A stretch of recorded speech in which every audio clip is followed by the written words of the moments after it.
Y aniversario de otro caso trágico, el conocido como caso Almería cumple 34 años. 3 jóvenes fueron asesinados por miembros de la Guardia Civil al ser confundidos con etarras.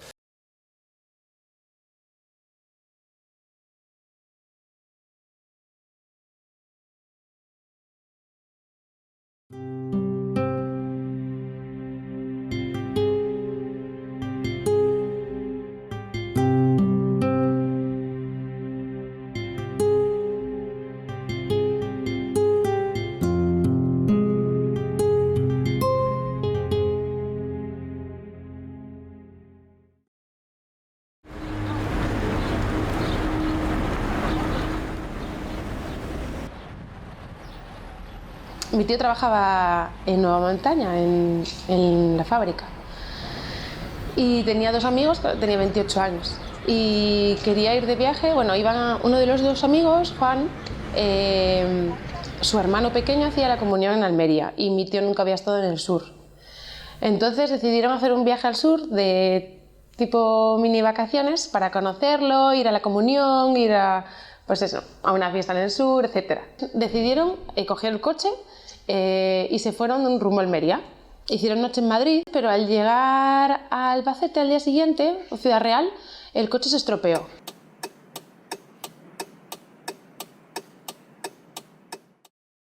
Un día antes, había habido un atentado en Madrid de ETA. ¿Nos dejáis pasar, por favor? Dejadnos pasar. Gritando. Cuidado, dejadnos pasar, por favor. Dejadnos pasar un momento. Venga, vale. Bueno, este es el coche 2 Gedar en donde viajaba el teniente general Valenzuela, el coronel y el soldado que resultaron muertos en el acto. Los 3 llegaron a Madrid en un día con muy mala suerte que ETA atentó en la calle Conde Peñalver contra un general. Entonces una persona que les ve alquilar el coche y parar en Ciudad Real piensa que son 3 jóvenes y que igual podían ser los 3 jóvenes que habían puesto en el periódico sobre 3 etarras que se buscaban. Esto hay que denunciarlo. Bueno, este se parece al más grueso. Y este podría ser el que llevaba la barba. Pero no lo podría jurar. No hay que jurar, gallina. Lo que es a mí me sobran cojones para denunciar a estos asesinos. Se desplazan hasta Manzanares en tren y allí llegan a la casa de alquiler. Alquilan su vehículo y continúan su viaje para Almería. Mientras tanto, la Guardia Civil ya estaba haciendo investigaciones, preguntando a la señora que les alquiló el vehículo, a la dueña, que quién eran los jóvenes, que qué es lo que hacían, y les pidió su identificación. Con esta identificación ellos empezaron a hacer preguntas en Santander y con la dirección de mi hermano Almería ya estaban haciendo sus averiguaciones.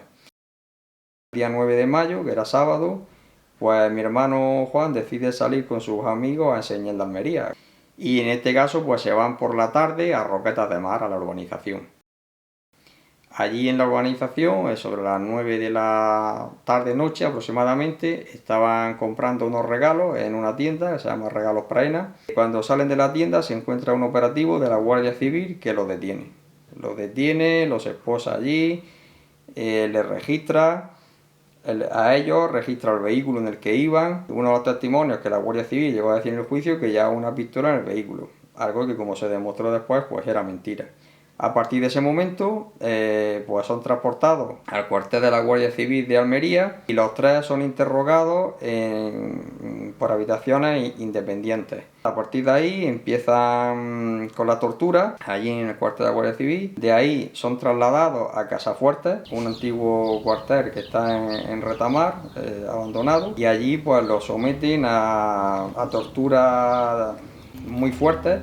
Los cosen a tiros y los matan, o sea, los descuartizan, los meten en el asiento trasero del Ford Fiesta y los llevan hasta un barranco en la carretera de Jergar.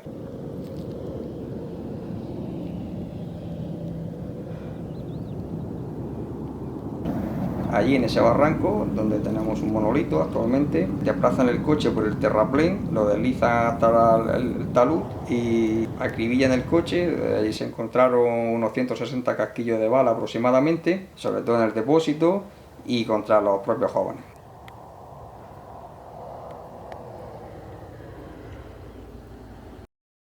para mí muy importante, que me la jugué, y voy a poner una anécdota. Yo colaboraba con La Vanguardia y Diario 16 y mando La Vanguardia de unos pescadores que se paran en la carretera, dicen que sí, que ellos vieron personas que han visto ese accidente, cómo se quemaba el coche, y preguntan a la Guardia Civil: ¿podemos ayudar? Los guardias civiles dijeron: no, los heridos ya han sido evacuados. Mirad, la Virgen.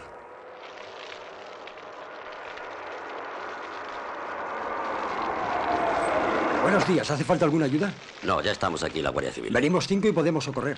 Pueden seguir, circulen. Llevamos un extintor y si podemos apagar el coche... Los heridos han sido ya evacuados, ustedes márchense. Y nos empiezan a llegar las noticias de que ha desaparecido un muchacho con otros 2 que habían venido a una primera comunión, y nada, no aparecen los cadáveres. Llamo a los alcaldes, a mis contactos, a las policías municipales, a los cuartelillos de la Guardia Civil de la provincia. Nadie sabe nada. Nadie sabe nada. Pues llegó la hora de la comunión. Digo, pues no ha venido. Y ya estábamos todos locos. Me dicen las amigas, vámonos ya. Digo, yo no voy porque mi hijo no ha venido. Los vecinos oyen por la radio por la televisión, que se habían perdido 3, que habían matado 3 terroristas, que eran de Pechina, que uno era de Pechina, Juan Mañas. Pues yo ya me puse loca, ya nos pusimos locos preguntando por todos lados. Fue mi marido al cuartel y le dijo a la Guardia Civil que si ellos sabían algo. Dice, ¿es que usted se cree que los tenemos aquí para comernos con patatas? A otro día, pues viene y me dicen, no sé si fue el juez o quién fue, dice, señora, vamos a hablar con usted por privado. Dice, si usted nos da palabra que no va a abrir la caja, le mandamos su hijo para arriba. Pero si usted la va a abrir, no se lo mandamos. Porque dice, la caja viene con clavos. Hay que imaginar cómo estaría el cuerpo para no querer que se viese. Hoy es esta jornada de la vista del llamado caso Almería, en el que el año pasado, en mayo de 1981, resultaron muertos 3 jóvenes cuando eran conducidos por la Guardia Civil. En 1982 se celebra el juicio, el caso Almería. Tuvimos la suerte de encontrar el mejor abogado que nos podía representar, Darío Fernández. Y bueno, pues Darío fue una persona que se enfrentó al caso porque hay otros abogados que ni querían oír hablar de este caso. Tenían miedo, tenían pánico, estaba todavía España con los últimos coletazos de la transición y había mucho miedo, y sobre todo con la Guardia Civil. Darío le echó valor y se enfrentó. Darío tuvo muchas amenazas, hasta una bomba en su coche. La fuerza de voluntad y la profesionalidad con la que trabajó el abogado, y cómo ninguno de las 3 familias se rindió nunca para que eso llegara a juicio y se sentara, no a las 11 personas, pero por lo menos sí a las 3. Sin embargo, y a pesar de que por primera vez se juzgaba y se declaraba culpables a altos cargos de la Guardia Civil desde la dictadura, ¿no? Desde el año 39, siempre quedó ahí la moraleja de la injusticia. El juicio quedó como homicidio, no como triple asesinato, que es lo que tiene que haber sido. No entiendo por qué. La justicia pudo decir que no había torturas en los cuerpos de las víctimas. Costaba mucho hacer todo, porque es que te llevaban hasta las cosas más obvias. Hasta una reconstrucción de hechos que es obvio, te lo negaban. Hasta que tú estás viendo a tu hermano en un saco así. Entonces eso era como lo que costó. Siempre fue lo que costó, no lo largo que fue. O sea, te queda ahí el hecho de se acaba el juicio, pero ¿y ahora qué? No hay gente cumpliendo condena, o la están cumpliendo de aquella manera. Salen mucho antes de la cárcel, el Estado encima les da un sueldo. La sentencia solo condena a 3 guardias civiles de los 11 que participaron en los hechos. Las condenas pues ridículas, ¿no? Por un triple asesinato la máxima condena fue de 24 años, 8 años por cada una de las víctimas. La segunda condena 15 y la tercera a 12 años. Salían para hacer sus cosas cuando tenían que hacerlas, estar con su familia, e incluso trabajaban estando en la cárcel, o sea, les permitían hacer algunos trabajos. Evidentemente no cumplen toda la condena, porque por buena conducta se libran mucho antes, y cuando salen de la cárcel reciben dinero de los fondos reservados del Estado. Denunciamos que vivían en una forma de privilegio en el propio cuartel de la Guardia Civil. Luego, cuando los trasladaron a Valdemoro y a otros sitios, pues vivían como señores, hasta que no se cumplió la sentencia y pasó tiempo. Estos señores, estos tres condenados vivían como señores. Fue en 1994, Carlos Castillo Quero, creo que falleció, sí, en el 94, correcto. Tuvo un entierro privilegiado porque asistieron miembros del gobierno militar vestidos de uniforme, o sea, fue un acto oficial. Se le dio unos honores a un criminal, un auténtico criminal, psicópata, que es lo que era este hombre. Realmente fue un símbolo de la transición española. Fue un símbolo de la no tan idílica transición española.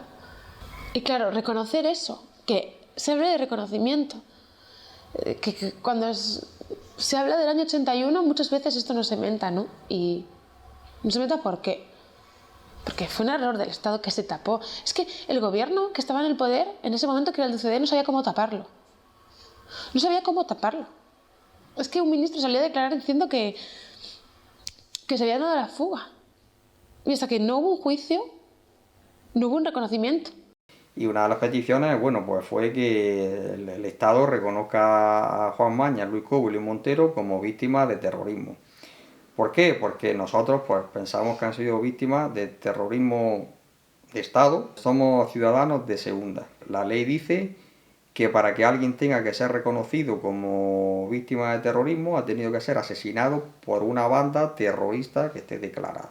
¿Vale? Eso es lo que nos dice la ley y lo que argumenta para no reconocerlo. Lo hicimos la petición de ocasiones con diferentes gobiernos de izquierda y derecha.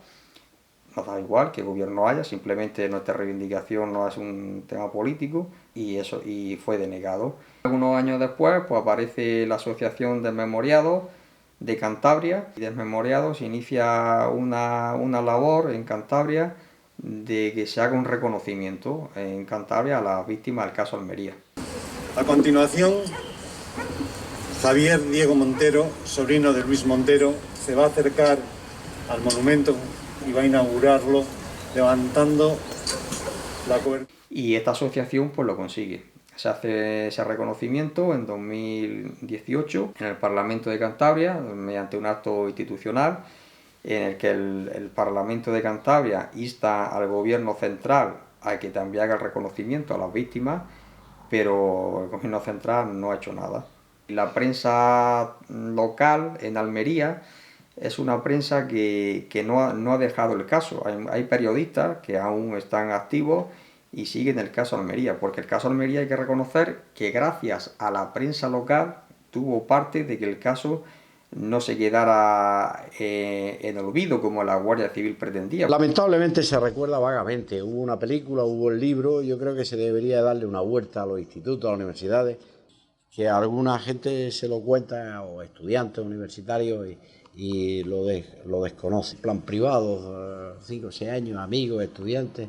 Y tú del año 81, de la transición, tú que sabes, ¿qué tú sabes del intento de golpe de Estado, del caso María o de Alemania? Y no lo saben, es lamentable.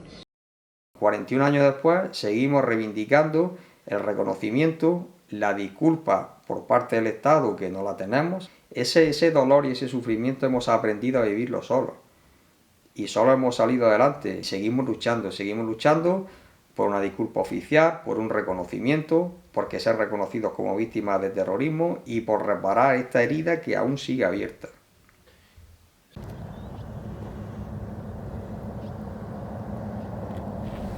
Un reconocimiento más que otra cosa, que no se olvidara.